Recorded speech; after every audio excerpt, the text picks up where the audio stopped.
the solar energy came to divide even more. People from the same block started to get separated. It was like this new electricity wanted to make people isolated and independent. The blocks started to melt themselves into balls more and more, while people weren't able to look outside their own ball anymore. Earth was now filled by golden balls, losing all the contact between each other, while the earth was turning into a wild sun more and more. Seas of fire were roaring on earth, but one didn't realize that anymore, for they were stuck in their own balls, golden balls, like a strong concentrated energy. Anthony was at peace.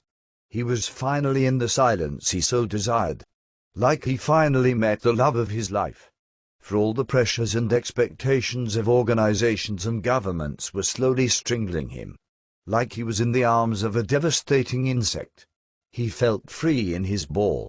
It was like the show was over now, and he could finally live for himself instead of for others. He couldn't care about them anymore, for he knew they had to live their own lives, making their own decisions. Life would have a fitting cocoon for them, and he even didn't know who they were. He just wanted to be Blanco for now.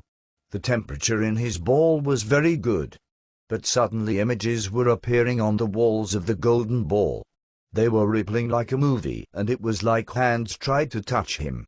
He ran to the other side of the ball to see the images disappear. "Well done," he heard a voice saying. Hours and hours went on, while images were appearing trying to take him away, and he knew all the other people of Earth would go through the same. Soon he was very tired of it and he fell asleep. When he woke up, he saw the ball was transparent, and all sorts of insects were creeping over it. He saw the images coming from them, from their mouth, their eyes, claws or other parts. In the distance he saw a doctor with some injection needles. Suddenly the doctor walks to the ball, opens it and takes him out. It feels so strange, for the doctor is like a giant to him. The doctor has a very high voice, but explains to him that he's still in his golden ball, that this is just a trick of holograms.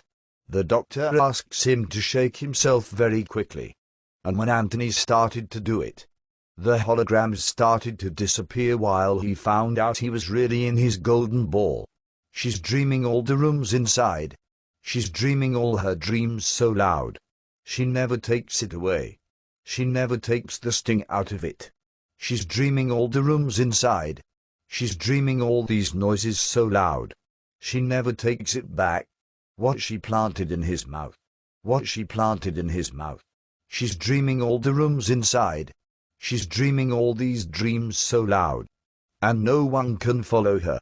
And no one can touch her skin. She's on the back of a white rabbit. She and her golden skin. A golden fly. He started to feel so weird inside, like his mouth was in fire. Hearing this strange song, his ball was surrounded by golden pharaohs, pouring golden tea inside the ball. It was like he was drowning in it and he was drinking it, setting his mouth and teeth on fire, while his whole body was boiling. Suddenly he didn't believe in this golden ball anymore.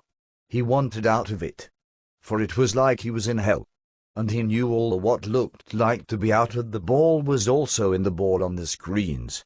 A voice was saying, "You can never say you weren't warned." Anthony thought by himself, "Well, did I do something wrong, that I am in this cursed ball now?" The voice then said, "No, but you were prepared for this, right? You knew you would have to see more tragedies of truth. The point is you were drinking this tea since birth, but you now start to realize it." And then the voice was melting away. It was like he was getting stung by 1,000 of gnats. He realized it was always there, but now he started to realize it. It was like for the first time in his life, he really connected to his body. He could feel his body. He saw an electric eel lying before him, with a body so bright that it blinded everything else. It changed the vibrational structures of the surroundings, and the vague shapes, the emotional responses it brought. All indexes of experience changed, and it was like he could only stare at this enormous being of paralyzing light. It was like it was absorbing him totally. She never takes her dreams again. She lets it sink into you. She never let her household break it again. It's there for you. In eternity. She's riding the white rabbit. She's riding with the golden skin. She's sitting in the golden fly. She's sitting there to let it spin. She never takes her dreams back. She plants it all into you. All these voices too loud, all these sights too bright, paralyzing the rest of you. And Anthony felt like paralyzed, like in a shock, watching this electric eel, watching like he couldn't watch anything else. She was surrounded by purple, in this golden ball, this golden purple, blinding him, deafening him, paralyzing him. While the pharaohs were pouring their tea, he saw lullabies dance. He saw lamentations stand around them. While viewmasters were coming forth, his eyes were like eating the pictures, and these were as honey so sweet. But in his stomach, it became like rage. A rage he couldn't understand. A rage he couldn't describe. It was absorbing his mind, and it was like he was growing into a statue. For outside they are shape-shifting each other, changing each other and then mocking each other. He always felt like it was as if people kick others in the hospital, and then they take pictures of them to mock them. Always changing the shapes, always changing the indexes, always changing the colors, until there wasn't an identity anymore. Only an eaten soul, layer by layer. And they brought the shattered pieces to the beauty queens of the rubbish fields, where the meat could rot even more on their faces. What a strange, strange viewmaster. But now what he saw here was an apocalyptic march of lamentations. Like a book was opening, and the cries of ages were deafening the queens of trash. They lost their own lamentations and lullabies of self-pity, and now they had to appear for the throne of beauty. If you mock something, it will become your child, and it will cry every day louder and louder, until all your lullabies of self-deception have been exploded. If you mock something, it will become your parent, and it will cry every day louder and louder, until all your lamentations of duty denials are quenched. And you will look into the face of a viewmaster, the face of an electric eel. Anthony heard the slow sounds of a musical box. A voice said, "You can never say you weren't warned." In this electric eel, he felt himself like a statue. There was no need to switch anymore, for it was like here there wasn't time. All hard parts were connected into the statue. All truths. All he needed for this moment. He felt himself like a tree, like a rock. He felt that the clock had done its last tick, and it was like his brains were locked now, protected against any split, against any switch. For he knew, outside, they wanted to break him and shake him, making him insecure, by changing his pictures, changing their views and his views.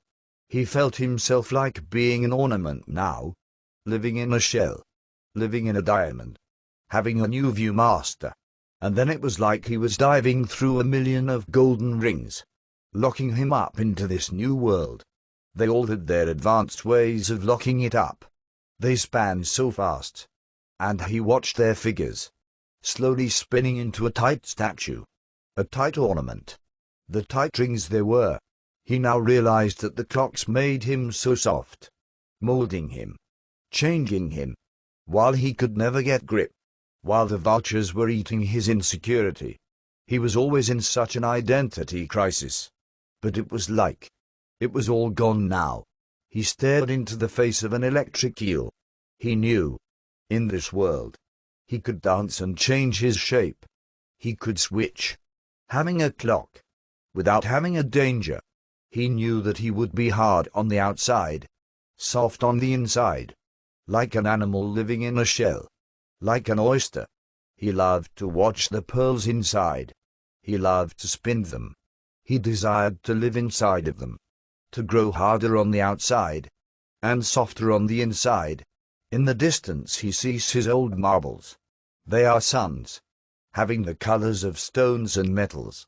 He's seeing the solar ornaments, the solar stairways, while it's becoming dizzy in his mind. He's trying to grasp them, but they are flying away. It's like they are there, but when he grasps it's all staring and smiling at him from another place. He wants to learn their languages. He wants to be in their race cars. He wants so much.